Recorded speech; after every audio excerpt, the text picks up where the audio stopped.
Fidiansa saya Bang Karni. Oh, Fidiansa. Ya. Terima kasih Bang Karni. Terima kasih Bu Eli yang sudah memberikan gambaran dari aspek psikologi. Saya adalah dari seksi religi, spiritualitas, dan psikiatri. Artinya kelompok yang memang mencoba menghubungkan apa yang Einstein sejak dahulu kala mengatakan, ilmu tanpa agama itu adalah sesuatu hal yang bisa membutakan, tapi agama tanpa ilmu bisa lumpuh. Jadi dalam perkembangan ilmu psikiatri itu tidak bisa dipisahkan antara dua komponen tadi.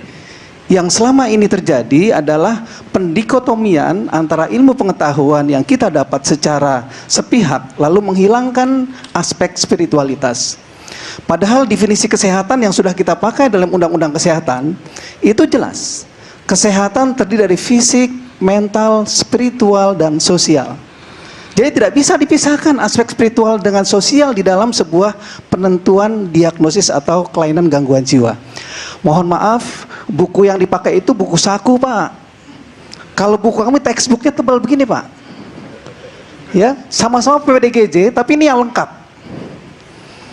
Jadi kalau dibaca utuh ini akan ketemu apa yang terjadi pada diagnosis, yang terjadi pada dinamika yang dikatakan tidak ada, ada persis. Silahkan dibuka nanti halaman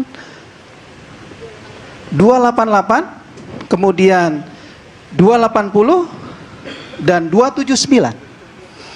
Persis kalimatnya ada. Ini adalah masih sebuah gangguan. Apa? Gangguan Pak. Gangguan apa? Gangguan jiwa. Itu bukunya buku saku Pak. Ya, ini bukunya buku textbook. Ya, itu buku saku namanya. Iya, bukan, ini dia. Lengkapnya di sini Pak. Kalau buku saku itu kan sesuatu yang merumuskan kesimpulan sederhana. Contohnya ayat Al-Quran.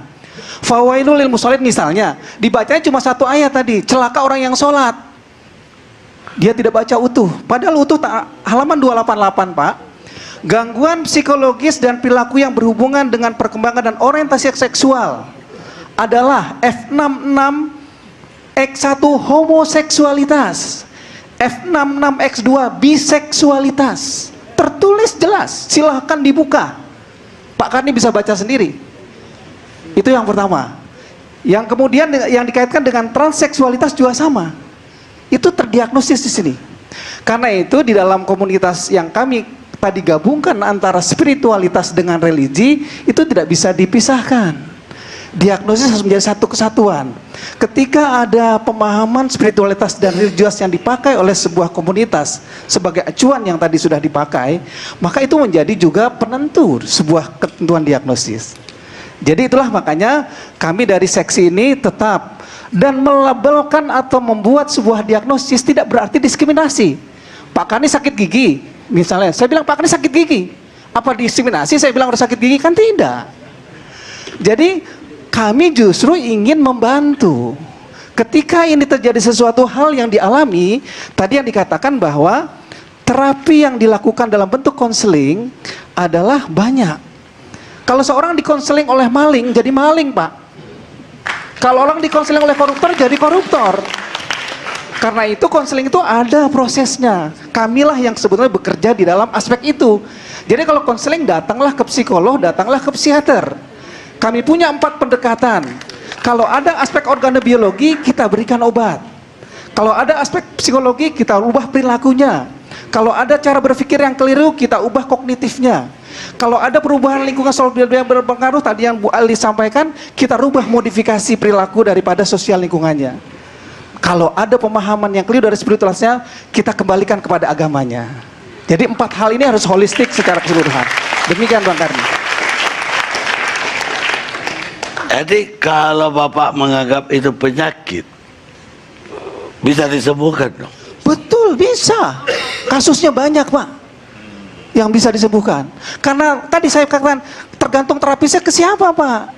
Kalau terapisnya kepada yang tadi saya katakan mendapatkan sebuah pemahaman informasi yang saya jadi salah.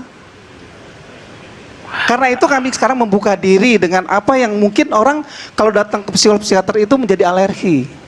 Oh, gangguan jiwa, gila. Tidak. Semua apa yang terdiagnosis dalam buku ini adalah membantu orang untuk bisa dikembalikan dan dibantu kembali fitrah yang memang kemudian mereka dapatkan dari Yang Maha Kuasa. Apa bisa menular kalau itu penyakit? Bisa. Tadi yang dikatakan dari Bu Elisman, perilaku itu bisa melakukan sebuah penularan. Penularannya bukan dalam konsep ada virus, ada kuman, bukan. Tapi yang disebut dengan teori perilaku, Pavlov, semua teori-teori yang dipakai dalam teori perilaku adalah teori penularan dari konsep pembiasaan.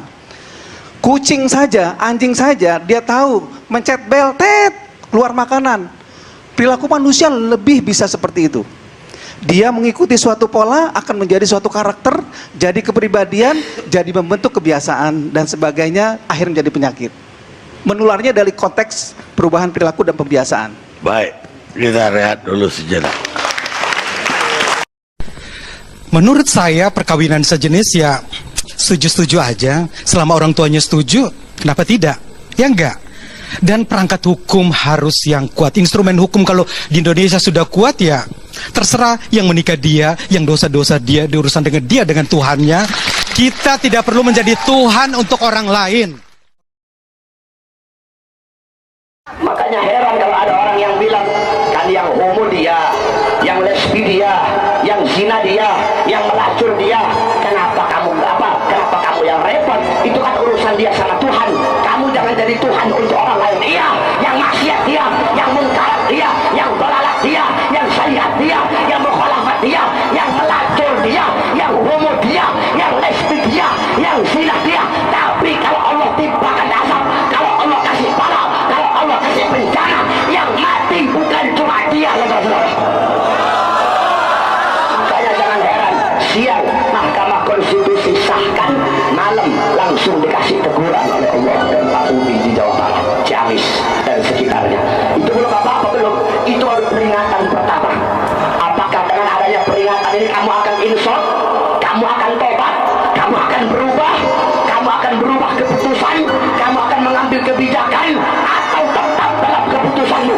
Dengan adanya peringatan pertama dari Allah, engkau tetap dalam kesesatan, engkau tetap dalam keharaman, engkau tetap dalam keputusanmu untuk mensahkan dan melegalkan LGBT.